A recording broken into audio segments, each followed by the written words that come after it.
Chapter 3. Boo Boo. The gorilla's fur was very black against the green leaves. She had large nostrils and small ears. Her bright brown eyes were full of mischief. "Boo, boo, boo," she said. "Boo, boo." "Boo, boo, yourself," said Annie. The gorilla hid behind the leaves again. Then she poked her head out. "Peekaboo," said Annie. The gorilla clapped her hands together. She stuck out her tongue. Jack and Annie both laughed. "Boo, boo, boo," the gorilla said. Then she bounded away through the misty forest. "Hey, Boo Boo, don't leave us," Annie called. Jack rolled his eyes. "Don't name her Boo Boo," he said to Annie. "You don't have to." "Wait, Boo Boo," Annie shouted. She took off after the small gorilla. "Turn every animal into your best friend," Jack finished. He shook his head. Then he made a list in his notebook. Gorilla behavior. Plays peekaboo. Claps hands. Sticks out tongue. As he wrote, Jack heard Annie laughing, but then he heard high shrieks. He caught his breath. A leopard? He wondered. Carrying his notebook, Jack hurried in the direction of the noise.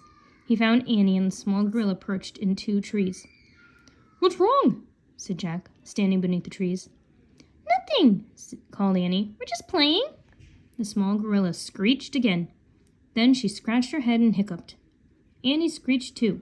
She scratched her head and hiccuped. While they played, Jack studied the gorilla a bit more. He noticed she was about the size of a 3-year-old kid. Her fingers looked like human fingers. They even had fingernails. He made a new list. Young gorilla. Size of a 3-year-old. Fingers like humans. Fingernails. Jack heard the tree leaves shaking. He looked up. Annie and the gorilla had both climbed higher. "Hey, come down, Annie," Jack called. "You might fall, plus it's getting dark." Jack looked around. Light was fading quickly from the forest. Is night falling? He wondered. Or is a storm coming? The small gorilla screeched again and climbed even higher. "Hey, Boo-Boo, where are you going?" said Annie. She climbed even higher, too. "That's enough, Annie. Come down now," said Jack. "I'm serious." To his relief, the gorilla settled on a branch. Annie did the same. The gorilla broke off a piece of tree bark. She nibbled it like a candy bar, too. Annie broke off a piece of tree bark. She nibbled it like a candy bar, too. The gorilla threw down her bark. She grabbed a tree branch and swung to another tree. "Don't try it, Annie," Jack shouted. But his warning came too late. Annie threw down her bark. She grabbed a tree branch and tried to swing to another tree. Annie didn't swing like a gorilla. She fell from the tree and crashed down to the ground near Jack. "Annie!" he cried. Chapter 4. Nightmare. Jack knelt beside Annie. She was gasping for breath. The gorilla bounded down the tree and over to Annie. She bit her lower lip as if she were worried. "Are you okay?" Jack asked Annie. "Yes," Annie panted. "Just got the breath knocked out of me." "Wiggle your arms and legs," said Jack. Annie wiggled her arms and legs. "Good, nothing's broken," said Jack. Just then he felt a drop of water hit his arm. The mist had turned to rain. "Uh-oh," said Jack. He threw his notebook into his pack. "I better get our umbrella and flashlight," he said. "I left them near that tree that looked like a chair." "I'll come too," said Annie. She started to sit up. No, catch your breath," said Jack. "It's not far. I'll be right back."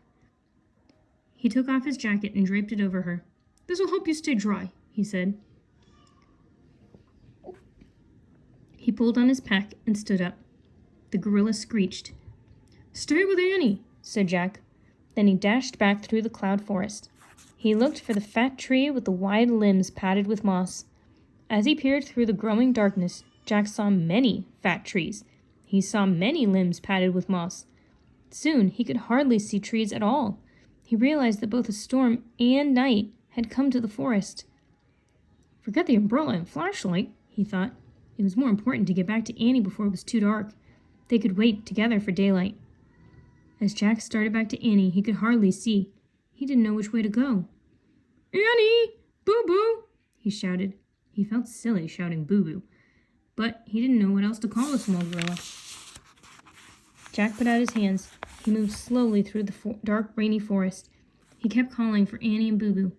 He listened for them, but he couldn't hear anything around the loud chatter of rain. Ah!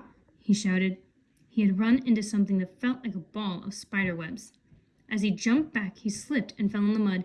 He crawled over to a tree and huddled between the two of its giant roots. I'll just wait here until morning, he thought. Then I'll find Annie, or she'll find me. As rain dripped all around him, Jack wondered if leopards came out at night. He quickly pushed the thought away. He tried to think about morning and finding Annie and going home. He was really ready to go home. Why did Morgan even send us to the Cloud Forest? He wondered. He tried to remember the secret rhyme. To find a special magic, he whispered. He couldn't remember the rest. He felt tired and miserable. He took his backpack off and rested his head on it. He closed his eyes. To find a special magic, he mumbled. But he couldn't find the magic. He couldn't even find the words that finished the rhyme. Worst of all, he couldn't find Annie. Their fun adventure in the Cloud Forest had turned into a nightmare. Chapter 5. Silverback. Jack felt something tugging on his sleeve. He opened his eyes. Boo Boo, the small gorilla, was staring at him in the dawn light. Jack stood up. His arms and legs felt stiff and achy. His wet clothes stuck to his skin. He looked around the Cloud Forest. Misty sunlight shined through the tree branches. Where's Annie? He asked the small gorilla. Boo Boo waved her arms. Then she bounded off between the trees. Jack pulled on his pack and followed. As the small gorilla led him through the Cloud Forest, her head bobbed above the leafy plants. Finally, she stopped before a row of shrubs. Jack took a few steps forward and peered over the shrubs. Oh man, he whispered. Large, dark figures were sleeping in an open, grassy area. Gorillas. There were at least 10 of them. Some slept on their backs, some slept on their bellies. The gorillas were all sizes. The smallest was a baby sleeping in its mother's arms. The biggest was a giant with black and silver fur. Jack pulled the book out of his pack. He found a chapter on gorillas and read, Mountain gorillas live together in families. The leader of the family is a large male called a silverback, because he has silver fur on his back and shoulders. Gorillas do not hunt other animals. They mainly eat the plants grown off the forest. They are known to be shy and gentle giants. Shy and gentle giants, Jack repeated. That sounds good. Then he peered over the shrubs again. Boo Boo waved at him. She was standing at the far edge of the clearing. She pointed to something in the tall grass. Annie was fast asleep in the grass. Jack didn't know what to do. If he called her name, the gorillas would wake up. He had only one choice. He had to sneak over to her. Jack put his book in his pack. He pushed past the shrubs and stepped into the clearing. His heart was pounding. He thought of the words from the book, shy and gentle giants. As he started toward Annie, he heard a grunt. The giant gorilla with silver fur opened his eyes. When the gorilla saw Jack, he sat up. Jack stopped in his tracks. The gorilla just glared. This giant did not seem shy or gentle at all. Jack saw a stick lying on the ground. He picked it up, just in case. Jack's stick made the gorilla growl. He stood up. He was very tall and very wide. Jack dropped his stick. Boo Boo ran and hid behind a tree. The silverback growled again. His long, shaggy arms touched the ground. His fingers curled under. Walking on his knuckles, he stepped toward Jack. Jack stepped back. The gorilla stepped forward. Jack stepped back again. The gorilla kept stepping forward. Jack kept stepping back until he had stepped out of the clearing. But the silverback kept coming. Jack stumbled back through the brush until he came to a thick wall of plants. The gorilla kept coming. Jack couldn't move back anymore. Hi, he said nervously. He held up his hand. I come in. Before Jack could say peace, the giant gorilla went crazy. He hooted and leaped to his feet. Jack crouched down in a panic. The gorilla kept hooting. He grabbed a tree limb He shook it wildly. He ripped leaves from branches. He gnashed his teeth. He cupped his hands. He beat his chest. "Roar!" he roared. "Roar!" The gorilla dropped on all fours. He charged back and forth past Jack. Then he threw himself on his belly. He began bashing the ground with his palms. He bashed and bashed and bashed. Jack scrambled on his hands and knees over to a tree. He hid behind the trunk, hanging his head.